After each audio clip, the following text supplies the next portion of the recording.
ఓటమిని మూట కట్టుకున్నప్పటికీ మళ్ళా నోటికి పని చెప్తున్న పరిస్థితి ఉంది. కొడాలి నాని గారు ఏమంటారు? దానికోసం ప్రజలు ఇంత గట్టిగా బుద్ధి చెప్పారండి. దీంట్లో వచ్చి మాకు బాబు గారు ఒక పద్ధతి నేర్పారు. అందుకని మేము చాలా జాగ్రత్తగా ఉంటాం. ఇప్పుడు జగన్మోహన్ రెడ్డిని ఎంత ఆయన ఆఫ్టర్ ఒక జస్ట్ ఒక ఎమ్మెల్యే ఇప్పుడు అయినా కానీ ఆయనకి ఇవ్వాల్సిన ప్రోటోకాల్ ఎక్స్ట్రా ఇచ్చి మరి ఆ రెస్పెక్ట్ ఇచ్చి మరీ పంపించాం. ఇది ఇలాంటి సంస్కృతి వైసీపీలో లేదు. ఆ నాయకుడు అంతే, వాళ్ళతో పాటు ఉన్న పనికి మాలిన ఎమ్మెల్యేలు అంతే.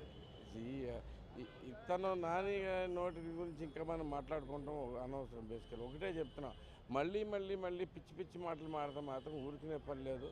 ఈసారికి మీకు రావాల్సిన బుద్ధి మాత్రం గట్టిగా చెప్తామని చెప్పేసి హెచ్చరిస్తా ఉన్నాం గట్టిగా.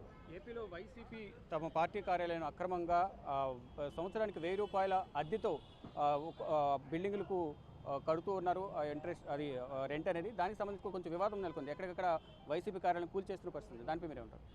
ఎక్కడికెక్కడ అంటే అనుమతులు లేకుండా 1000 రూపాయలు ఇది ఇవ్వటమే కాకుండా సరైన అనుమతులు లేకుండా ఇష్టం వచ్చినట్టు కట్టేస్తామంటే కుదిరే ప్రసక్తే లేదండి. ఏదైనా కానీ పద్ధతి ప్రకారం గవర్నమెంట్ ఏం జరగాలో గవర్నమెంట్లో అదే జరుగుతూ ఉంది.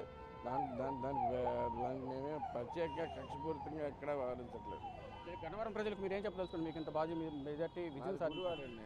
అది సార్ గుడివాడ గుడివాడ ప్రజలకి నేను రుణపడి ఉంటాను. వాళ్ళందరూ నన్ను నమ్మారు. వాళ్ళకంతా చేయటం మీద పని